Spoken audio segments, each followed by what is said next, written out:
Finding the zeros of a polynomial basically means we're going to set that polynomial equal to 0 and solve. Now, if it was a linear polynomial or a quadratic polynomial, we already know how to solve those. The problem is when the power is higher than 2, how do we deal with it? Well, we saw with synthetic division, we could use synthetic division to lower the power of the polynomial as long as we got a 0 as a remainder. We could actually factor that polynomial. So that's basically what we're going to do is we're going to try synthetic division to bring the degree of the polynomial down to a quadratic where we know how to solve it to help us find all the zeros. So here's generally what we're going to do. Let's just start out with an example. So let's say we have f of x is equal to x cubed minus 3x squared minus 10x plus 24. Now remember what we're actually trying to do is we were trying to solve this equation when we're looking for the zeros, set equal to 0 and solve. So to solve this, what we're going to do is we're going to try to find zeros from this using synthetic division. Well, the choices that we have to make, well, technically there's an infinite number of things that we can try here. But we've seen with our rational zero theorem that if this thing has rational zeros, then it's a finite list of them. Now remember how we did this last lecture, the rational zero theorem. It would be all the factors of the constant, so all the things that go evenly into 24. Let's see, there's going to be a lot. 1, 2, 3, 4, plus or minus 4, plus or minus 6, plus or minus 8, plus or minus 12, plus or minus 24, all divided by all the factors of our lead coefficients, that's plus or minus 1. Now that's good on the bottom. That just means if we just go ahead and write out our list, it's really just the numbers on the top. 2, 3, 4, 6, 8, 12, and 24. 4, 5, 6, 7, 8. So we get 16 possible choices. Now that's a lot to choose from. It's silly since we have to do this by hand. But remember, our other choice was we had an infinite number of these. So what we're going to do now is we're going to start synthetic division. Now remember, on the inside we write the constants there, the coefficients of our polynomial. So 1, -3, -10, and 24. And then we're going to pick a number off of this list to do synthetic division with. Now there's really not a lot of different ways to pick numbers other than just randomly picking them. Now what we're looking for, remember, we want this number to go in evenly, so we want this last box there to be a 0. So if we don't get a 0 here, we would try something else. So let's actually randomly pick a number. Let's see if we pick the number -1. Well, doing synthetic division, the first piece comes down, and then we multiply and add our way out. -1 times 1 is -1, add down would be -4. -1 times -4 is +4, add down gives me -6. -1 times -6 is +6, add down is 30, right? So this did not work. We did not get a 0.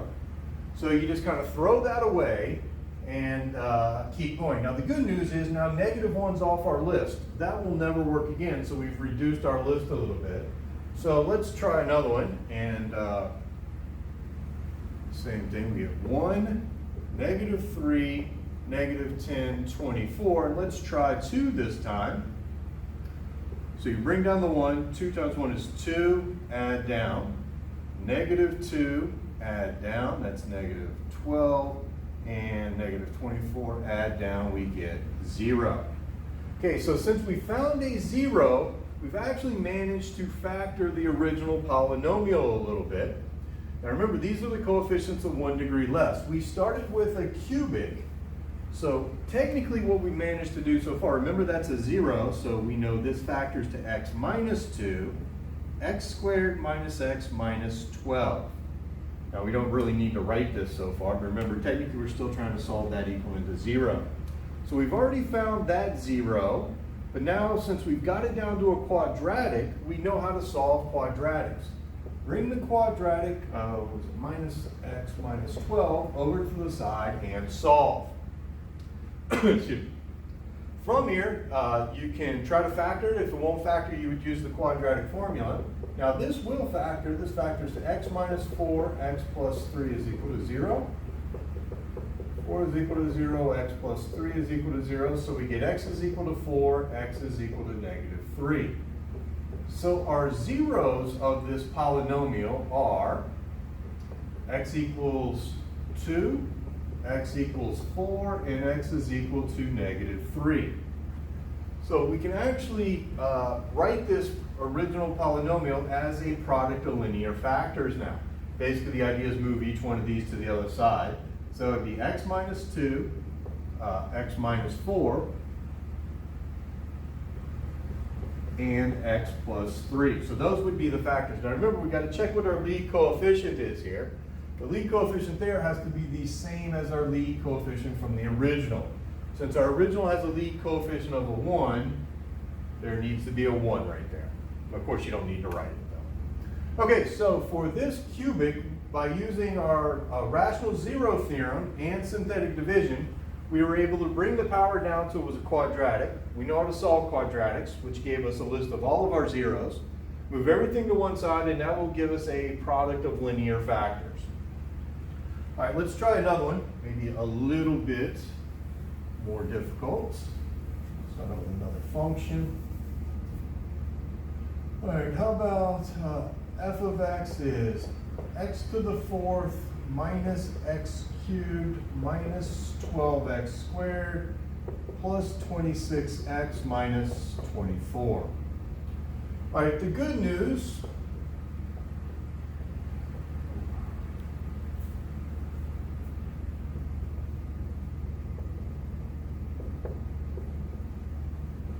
not that it's good news, but we end up with the same list of possible zeros as we did last time. It's all of the factors of 24 or negative 24 divided by 1. So it'd be plus or minus 1, plus or minus 2, 3, 4, 6, 8, 12, and 24. Of course, divided by the plus or minus 1, which gives us the same list. So we would start doing synthetic division here. Let's do 1, negative 12, 26, and 24. Okay, so we would pick any number that we wanted to off of this list. I'm going to pick a 3. We'll kind of see why here in a second. So once we pick our list, we need to do synthetic division until we get a 0. Keep picking numbers. So let's see if this 3 actually works. Let's bring down the 1. 3 times 1 is 3, add down. 3 times 2 is 6, add down. That's 18, negative 18. Add down, that would be, oh, that's a negative 24. That would be 8. 3 times 8 is 24, and 0. Okay, so that is a 0, once you copy it right. That is a 0 to this polynomial. So technically, here's what we've done so far. Again, you don't need to write this red step. Since that's a 0, then x minus 3 is a factor. And these are the coefficients of a polynomial 1 degree less than what we started with. We started with x to the 4th, so that's 1x to the 3rd, 2x squared, minus 6x plus 8. Now, since we're still trying to solve this equal to 0, we're really trying to find the zeros of this cubic. So what we're going to do now is we're still going to do synthetic division. Bring that up over here. But now we're going to do synthetic division on our reduced polynomial. So I'm going to use these coefficients because we're trying to get this all the way down to a quadratic, and 8. All right, so let's see. Did I get that copied right this time? 1, 2, negative 6, 8. All right, so now we need to pick another number off our list.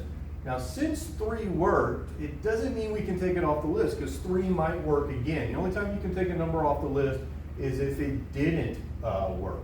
Let's try, amazingly enough, I don't know, negative 4. All right, let's see. We bring the 1 down, multiply and add, that's negative 2.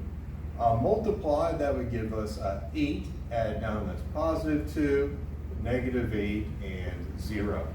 All right, amazingly enough, we found another 0, so let's see where we made it down to so far. We already had a factor of an x minus 3. Since negative 4 worked, x plus 4 will be a factor. These are the coefficients of a polynomial 1 degree less. Now remember, we started x to the 4th. That worked, so these were the coefficients of an x cubed, which means these now, since we lowered it again, these are the coefficients of an x squared. So it's x squared minus 2x plus 2. Remember, trying to set that equal to 0 and solve. Once you make it down to a quadratic, now we need to solve this quadratic. So we need to do x squared minus 2x plus 2 is equal to 0. All right, we try to factor it. This won't factor. If it doesn't factor, you got to use your quadratic formula. C is 2. So we get x is equal to negative 2 plus or minus the square root of 2 squared minus 4 times a times c, all divided by 2 times a. Okay, simplifying this, we get x is equal to 2 plus or minus the square root of 4 minus 8 all over 2. That's 2 plus or minus the square root of negative 4 over 2. 2 plus or minus 2i over 2. Factor out the 2 on the top and reduce. We get x is equal to 1 plus or minus I. Okay, so there are our zeros. So I'm going to come way back over here and let's list everything out. I'm going to leave that up there for a second. So what are our zeros? The zeros of our polynomial, we found x is equal to, it was 3. Forgot it was right here. We got x is equal to negative 4, x is equal to 1 plus I, and x is equal to 1 minus I. So if we wanted to write f of x as a product of linear factors, now what we do is move everything to one side here, so we would get x minus 3, x plus 4, moving everything to one side here, we get x minus 1 minus I, x minus 1 plus I. Now what we got to do is worry about our lead coefficient. Our lead coefficient for our original polynomial was a 1, so that has to also be a 1. You always got to check that, because if it's something other than a 1, you're going to get that wrong. All right, so finding all the zeros of a polynomial, you list all your possible rational zeros, start doing synthetic division till you can get it down to a quadratic, solve the quadratic, and that will give you a list of all the zeros. If you're also told to write it as a product of linear factors, just move everything to one side for each one of those to get you each one of your factors, and don't forget to put the coefficient in place.